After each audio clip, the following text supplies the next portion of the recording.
आज पु ल देशपांड्यांना विशेष आनंद होत असेल. योगायोगाने दोन नागपूरकर जे आता मुंबईकर आहेत पुणेकरांसमक्ष संभाषण करतायत. काय म्हणताय देवाभाऊ? देवाभाऊ काही म्हणत नाही, देवाभाऊचं काम बोलतो. वा, मी तुम्हाला एक सांगतो, हे माझं अतिशय आवडतं शहर आहे, कारण हे बुद्धिवंतांचं शहर आहे. बऱ्याच पुण्याच्या नेत्यांच्या भाषणांमधून असं येतं की देवेंद्रजींचं पुण्याकडे खास लक्ष आहे. मध्ये असं मी ऐकलं होतं की इथून निवडणूक लढवणार आहात म्हणून खास लक्ष आहे का? ते मुरली अण्णा बसले आहेत, ते दादा इथे बसलेले आहेत. चांगलं चाललं आहे आमचं. आणि नागपूरकरांचं माझ्यावर मनापासून प्रेम आहे. 6 वेळा त्यांनी मला निवडून पाठवलेलं आहे.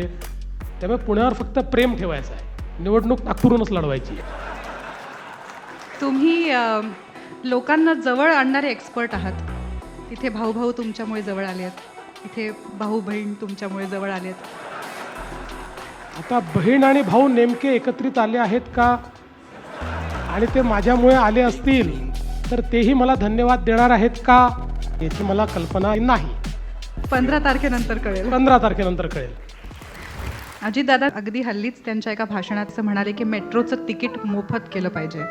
तर हे खरंच शक्य आहे का? ॲक्च्युली आता आज मी अनाऊन्स करणार होतो की पुण्यातनं उडणारी जेवढी विमानं आहेत त्या विमानांमध्ये महिलांना तिकीट माफ केलं पाहिजे.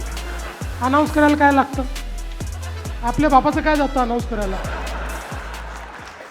मी पुणेकरांना जवळून ओळखतो. पुणेकर जे आहेत हे वेळेवर टॅक्सेस भरणारे लोक आहेत. एकमेव शहर की ज्या शहरामध्ये लाईन लावून टॅक्सेस भरणारे, लाईन लावून विजेची बिलं भरणारे ते केवळ या पुण्यामध्ये बघितलं. पुणेकरांना मोफत नको आहे, पुणेकरांना रिलायबल आणि डिपेंडेबल हवं आहे.